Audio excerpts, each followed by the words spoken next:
তুমি কি কখনো এমন কাউকে দেখেছ যে সব সময় হাসে, যে সবার সামনে খুব স্বাভাবিক, খুব আনন্দে থাকে, যার সাথে কথা বললে মনে হয় এই মানুষটার জীবনে কোনো দুঃখই নেই? কিন্তু তুমি কি জানো তার সেই হাসির আড়ালে কত বড় একটা যুদ্ধ লুকানো থাকে? সে এমন একজন মানুষ যে নিজের কষ্টকে একটা হাসির আড়ালে ঢেকে রাখে, যে নিজের ভেতরের ঝড়টাকে কারো সামনে প্রকাশ হতে দেয় না, কারণ সে জানে এই পৃথিবী হাসি দেখতে ভালোবাসে, কষ্ট না। সকালে ঘুম থেকে উঠেই সে একটা মুখোশ পরে নেয়, একটা হাসির মুখোশ। এই মুখোশটা সে এতদিন ধরে পড়ে আছে যে এখন আর খুলতে পারে না। সে আয়নার সামনে দাঁড়িয়ে নিজেকে দেখে, একটু থেমে থাকে, তারপর ঠোঁটের কোণে একটা ছোট্ট হাসি এনে ফেলে। এটাই তার প্রস্তুতি আজকের দিনের জন্য, বাইরে বের হওয়ার জন্য, মানুষের সামনে দাঁড়ানোর জন্য। সে বাইরে গেলে সবাই তাকে দেখে। কেউ বলে, তুই সব সময় এত হ্যাপি থাকিস কিভাবে? সে হেসে বলে, এমনি। কিন্তু তার ভেতরে তখন একটা প্রশ্ন ঘুরতে থাকে, আমি কি সত্যি হ্যাপি? কাজের জায়গায়, বন্ধুদের মাঝে, পরিবারের সাথে সে সব জায়গায় একই থাকে, হাসি মুখ, মজার কথা, সবাইকে হাসানো। সে নিজেকে এমনভাবে তৈরি করেছে যেন কেউ তার ভেতরের কষ্টটা বুঝতেই না পারে। কারণ সে ভয় পায়, যদি কেউ তার আসল রূপটা দেখে ফেলে, যদি কেউ বুঝে যায় সে ভিতরে ভিতরে ভেঙে যাচ্ছে। তাই সে নিজের চারপাশে একটা দেওয়াল বানিয়ে ফেলেছে, হাসির দেওয়াল, যেখানে কেউ ঢুকতে পারে না। একটা সময় ছিল যখন সে সত্যিকারের হাসত, মনের সুখে হাসত। কিন্তু এখন তার হাসিটা অভ্যাস হয়ে গেছে, একটা অভিনয় যেটা সে প্রতিদিন করে, কারো জন্য, সবাইয়ের জন্য, কিন্তু নিজের জন্য না। দিনের পর দিন সে এই অভিনয় চালিয়ে যায়। সে ক্লান্ত হয়ে যায়, কিন্তু থামে না, কারণ সে জানে এই মুখোশ খুলে ফেললে সবাই তার আসল কষ্টটা দেখে ফেলবে। আর সে সেটা চায় না। সে চায় না কেউ তাকে দুর্বল ভাবুক, সে চায় না কেউ তাকে নিয়ে চিন্তা করুক।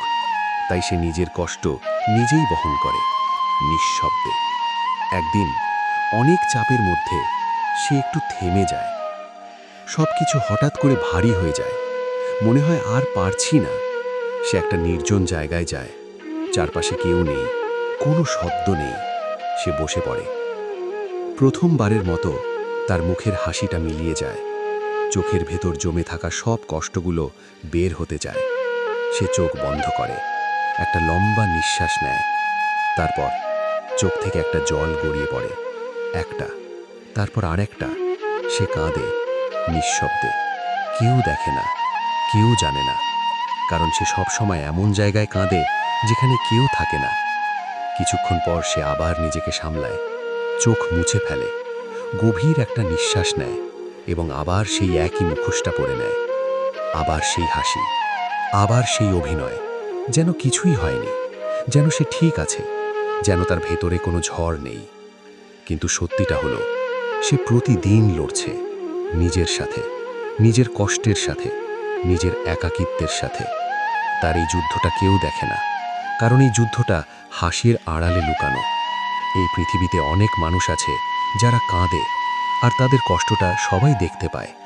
কিন্তু কিছু মানুষ আছে যারা হাসে, আর তাদের কষ্টটা কেউ দেখে না। এই মানুষগুলোই সবচেয়ে বেশি ভাঙা, সবচেয়ে বেশি ক্লান্ত, তবুও তারা হাসে, কারণ তারা জানে তাদের কষ্টের চেয়ে অন্যদের হাসিটা বেশি গুরুত্বপূর্ণ। একদিন সে আবার আয়নার সামনে দাঁড়ায়, নিজের দিকে তাকায়, হাসে। কিন্তু এবার তার সেই হাসির ভেতরে একটা সত্যি লুকানো থাকে। সে বুঝে গেছে সে দুর্বল না, সে শুধু ক্লান্ত। সে ভেঙে যায়নি, সে শুধু লড়ছে, এবং সেই লড়াইটা চালিয়ে যাবে, হাসতে হাসতে।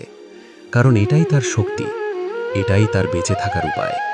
এই পৃথিবী হয়তো তার কষ্ট কখনো বুঝবে না, কিন্তু সে থামবে না।